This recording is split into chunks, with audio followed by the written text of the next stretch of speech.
morning to everyone. Let us do this sum. On 30th June 2018, accidental fire destroyed a major part of the stocks in the godown of Jaya Associates. So, what is the date of fire? 30 June 2018.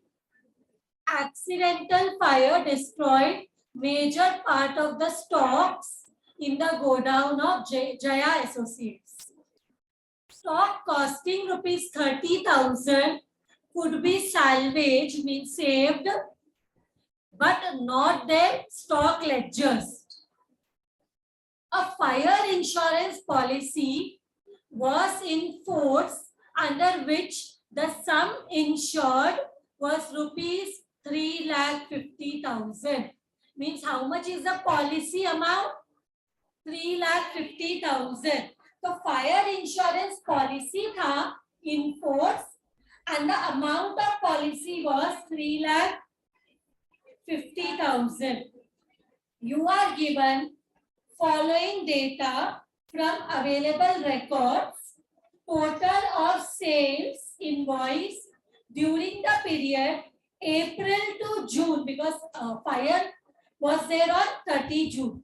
So total of sales invoice during the period April to June amounted to rupees 30,20,000, and analysis showed that the goods of the value of rupees 3 lakh have been returned by the customers before the date of fire. तो ये sales return है. 30,20,000 का हमने sales किया.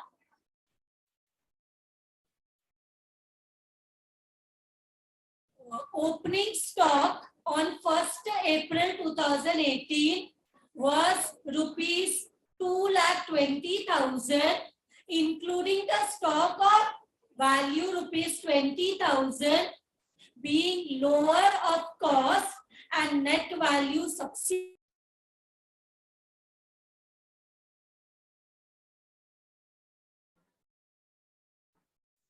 So 2 points we have read. One about sales. Sales दिया हुआ है from April to June. That is from the beginning of the year till the date of fire, 30,20,000. And they have also told 3 lakh का returns हुआ है. देखो returns होगा मतलब हमने तो कस्टमर को सेल किया था, कस्टमर ने रिटर्न किया, तो जिस दिन आग लगा ये रिटर्न वाला प्रोडक्ट भी वेयर हाउस में था, गोडाउन में था, तो ये भी जल गया रहेगा.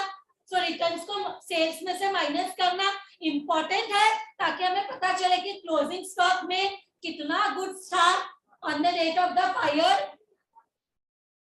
And then opening stock on 1st April 2018 was 2,20,000, जिसमें से 20,000 का गुड्स abnormal नेचर का था. What do you mean by abnormal nature? मतलब उसका वैल्यू कॉस्ट से भी लो था, उसका वैल्यू कॉस्ट से भी क्या था, कम था, लोअर था, जिनको फिर हमने रियलाइज कर दिया, मतलब सेल कर दिया. तो जो ओपनिंग स्टॉक है 2,20,000, उसमें 20,000 का जो गुड्स है वो अबनॉर्मल नेचर का था. कैसा था? अबनॉर्मल नेचर का, जिसको बाद में जाके हमने सेल कर दिया. तो उसका वैल्यू तो बाकी गुड्स के वैल्यू जैसा नहीं है, because other goods are normal goods, this 20,000 का गुड्स आर अबनॉर्मल गुड्स. तो हम क्या करेंगे, अगर ग्रॉस प्रॉफिट हम ग्रॉस प्रॉफिट परसेंटेज किसका निकालते, सेल्स का. अगर सेल्स में हम ये गुड्स को रखेंगे तो ये जो अबनॉर्मल गुड्स है उसका प्रॉफिट रेशो अलग रहेगा. तो इसलिए हम क्या करेंगे, और उसका वैल्यू कॉस्ट से भी नीचे हो गया जब हमने सेल किया, तो that will not, it's profit to cost will be different compare to normal goods. तो हम क्या करेंगे, ओपनिंग स्टॉक में से भी 20,000 लेस करेंगे और सेल्स में भी है 20,000 लेस करेंगे. करेंगे, क्योंकि हमें एक्चुअली क्या चाहिए, ये गुड्स तो सेल हो गया, तो हमें इसका प्रॉफिट का जरूरत नहीं है, हमें प्रॉफिट चाहिए होगा दूसरे नॉर्मल गुड्स का, जो अभी जिस दिन आग लगा वो गुड्स स्टॉक में थे। तो हमें क्यों हम ग्रॉस प्रॉफिट निकालते हैं, because we are concern on the stock on date of fire, we are concerned on the stock which was present in the godown on the date of fire। तो ये गुड्स तो वैसे भी cell हो गया है, तो क्या करेंगे, ओपनिंग स्टॉक में से भी ये गुड्स को माइनस करेंगे 20,000 और सेल्स में भी ये गुड्स को माइनस करेंगे। अगर ये गुड्स सेल नहीं हुआ होता तो हमें ये गुड्स का भी वैल्यूएशन चाहिए होता, इसका प्रॉफिट भी अलग से निकालना पड़ता, क्योंकि फिर ये गुड्स भी आग में जला होता तो इससे भी इसका भी क्लेम लेना पड़ता इंश्योरेंस कंपनी से। अभी ये गुड्स तो सेल हो गया है तो इसका हमें कुछ चाहिए नहीं इंश्योरेंस कंपनी से पैसा, तो सेल्स में से क्या कर देंगे, ये अपनॉर्मल गुड्स को, अपनॉर्मल आइटम को माइनस कर देंगे। और ओपनिंग स्टॉक में से भी क्या कर दे, सेल्स में से माइनस किया तो स्टॉक में भी वो गुड्स को निकाल देंगे, ना स्टॉक में रहेगा ना सेल्स में रहेगा, तो बाकी सिर्फ नॉर्मल गुड्स का ही प्रॉफिट कैलकुलेट करेंगे और नॉर्मल गुड्स जितना लॉस हुआ फायर में वो वैल्यू निकालेंगे, समझा। और purchases between 1st April to 30 June 2018 was 21 lakhs।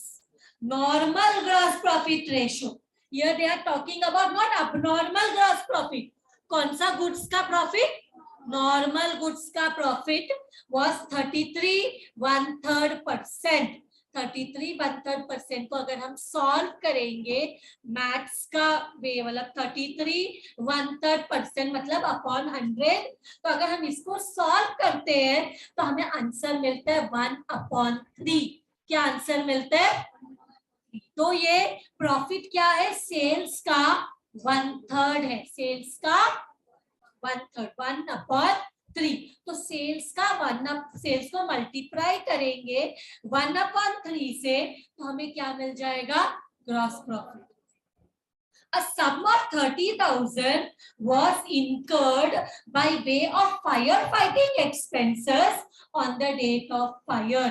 मतलब जब जिस दिन फायर हुआ उस दिन हमने 30,000 खर्चा किया as firefighting expense। फायर अगर लगेगा तो हम क्या, we will sit calmly, won't we make efforts so that fire is reduced or fire is we will make efforts to get away with that fire, right? So उसको करने के लिए there was a expense of 30,000 which was incurred for fire fighting expense, right? Fire को extinguish करने के लिए, बुझाने के लिए हमने कुछ खर्चे किए, वो खर्चा कितना था, 30,000 का। तो इंश्योरेंस कंपनी से ही है, बिकॉज इंश्योरेंस कंपनी का हमने हेल्प किया ताकि उनका क्लेम का अमाउंट रिड्यूस हो जाए, right. So what we will do, we will take this, we will take the compensation, ये हम एडिशनल 30,000 क्लेम में ऐड करेंगे और इंश्योरेंस कंपनी से ये पैसा भी हम लेंगे, राइट। इंश्योरेंस कंपनी से क्या करेंगे, ये पैसा भी हम कलेक्ट करेंगे, इससे this 30,000 we will add in the actual loss। ठीक है, एक्चुअल लॉस में क्या करेंगे, ऐड करेंगे। So यहाँ पे let us start with the memorandum trading account। Memorandum trading account from 1st April to 30th June when there was a fire। So let us start this। What we will do, सबसे पहले तो opening stock, और सबसे पहले क्या आता है, how much is opening stock? Opening stock given is 2,20,000। सो मैं यहाँ पे क्यों लिख रही हूँ, मुझे तो अमाउंट पे लिखना चाहिए, लेकिन ये इसलिए लिख रही हूं मैं क्यों, इससे मुझे अपनॉर्मल ये जो 2,20,000 है, इसमें अबनॉर्मल गुड्स है कितने का? 20,000 का, वो मुझे माइनस करना है. Then how much amount I get? 2 lakh. I told you first only कि हमारा जो 1 अप्रैल का ओपनिंग स्टॉक है 2,20,000, it had 20,000 का stock which value was lower than the cost. So this is not normal goods, this is abnormal goods. but ये तो cell भी हो गया, तो इसका अलग से वैल्यूएशन करने का जरूरत नहीं है, तो इसको क्या कर दिया? माइनस कर दिया. अगर ये गुड्स सेल नहीं हुआ होता तो ये 20,000 के गुड्स का हम अलग से वैल्यूएशन करते, ताकि इसका भी हम इंश्योरेंस कंपनी से कॉम्पेंसेशन ले सके. राइट? सो नाउ तो ये सेल हो गया, तो कोई प्रॉब्लम नहीं है. नेक्स्ट क्या लिखेंगे? ओपनिंग स्टॉक के बाद क्या आता है? Purchases till date of fire is 21 lakh. How do I know? Given in the question 21 lakh, correct? तो इसके बाद क्या है? इसके बाद सेल्स लिखते हैं. By sales, correct. We will write buy sales. Buy sales. Sales कितना दिया है? देखो, how much is the sales amount given? It is given 30 lakh. Again I will write in the inner column 30,20,000. इसमें से 20,000 तो abnormal item है जो हमने सेल कर दिया. पर अगर ये हमारे सेल्स में ये माइनस नहीं करेंगे ना, तो ये अबनॉर्मल आइटम तो अलग ही रेशियो में सेल हुआ है, अलग ही प्रॉफिट में या लॉस में कैसे तो सेल हुआ है. ये सेल हो गया है तो आग लगने के दिन हमारे पास नहीं था, तो इसका वैल्यूएशन करके क्या मतलब है? तो क्या करेंगे हम? डायरेक्टली ये अबनॉर्मल आइटम को क्या करेंगे? We will remove it from our sales. इसको हम क्या करेंगे? हमारे सेल्स में से लेस करेंगे. Then how much we will left with? हमारे पास कितना फिर बचेगा? अगर ये लेस करेंगे तो 30 लाख बचेगा. फिर भी मैं यहीं पे क्यों लिख रही हूँ? Why am I not writing in the outer column? Because there is returns. Returns भी तो है given in the question. 3 lakh का गुड्स हमने रिटर्न किया. रिटर्न किया मतलब ये क्लोजिंग स्टॉक में ये गुड्स है, तो ये भी आग लगने के दिन है हमारे पास. तो ये अगर हम लेस नहीं करेंगे तो हम मानेंगे ये गुड्स भी सेल हो गया. फिर इंश्योरेंस कंपनी ये 3 लाख का हमें पैसा नहीं देगी. तो actual stock on date of fire जानने के लिए हमें 3 लाख को माइनस करना पड़ेगा. मींस ओनली 27 लाख का गुड्स सेल हुआ, बाकी का सब क्लोजिंग स्टॉक में था जो आग में जल गया. इसके बाद now we come to the gross profit. We come to the gross profit. Sales का 1/3 है. सेल्स है 27 लाख, उसका 1/3. टेक सेल्स का 27 लाख का इंटू 1/3 करो, you will get 9 lakhs. So this is how much? 9 lakhs. Now close this. कुछ और भी है क्या? नहीं ना, इतना ही था. कुछ वेजेस ऐसा कुछ भी फैक्ट्री रिलेटेड एक्सपेंसेस नहीं दिया, तो 32 lakhs मिल रहा है. राइट? आपको भी मिल रहा है. 21 + 9 + 2 lakhs is coming to 32 lakhs. और यहाँ पे भी वही amount we will write 32 lakhs. तो क्लोजिंग स्टॉक कितना मिला? How much did we get by closing stock? Closing stock is what? Stock on date of fire. Stock on date of fire, which is 5 lakh balancing figure. Now let us calculate actual loss.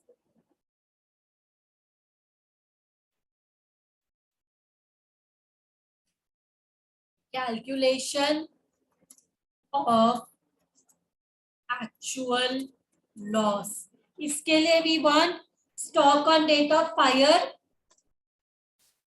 Stock on date of fire 5 lakh, इसमें से less करेंगे stock जो बच गया, salvage जो हो गया, so I can write stock salvage, stock salvage, do you remember the amount? Stock salvage was how much? 30,000.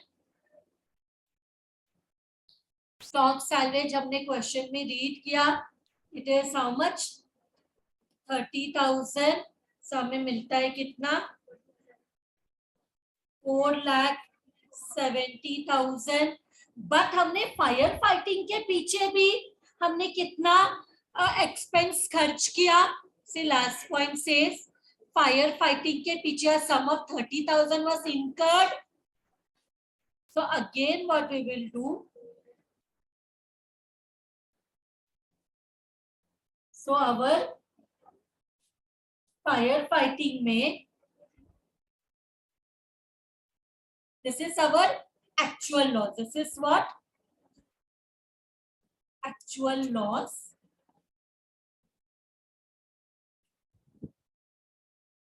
इसके साथ ये ऐसे भी दिखा सकते, लेकिन यहाँ पे चाहिए तो हम एक यहाँ पे ऐड करके बोल सकते हैं कि what had happened at fire fighting expenses incurred 30,000. तो हमारा टोटल लॉस हो गया है या अमाउंट हो गया है जो हमने किया, हो गया है अगेन 5 लाख, राइट. अभी हम क्या करेंगे, देखेंगे क्लेम कैलकुलेट करना है, बट हमारा पॉलिसी अमाउंट है, पॉलिसी अमाउंट है 3,50,000. How do I know? It is given in the question. Policy amount कितना है? 3,50,000. और हमारा actual loss and stock on date of fire is greater than the policy amount, so we'll have to incur the claim formula. Claim का formula निकालेंगे. Policy amount, what is the formula? Policy amount on stock on date of fire upon stock on date of fire multiplied by actual loss. So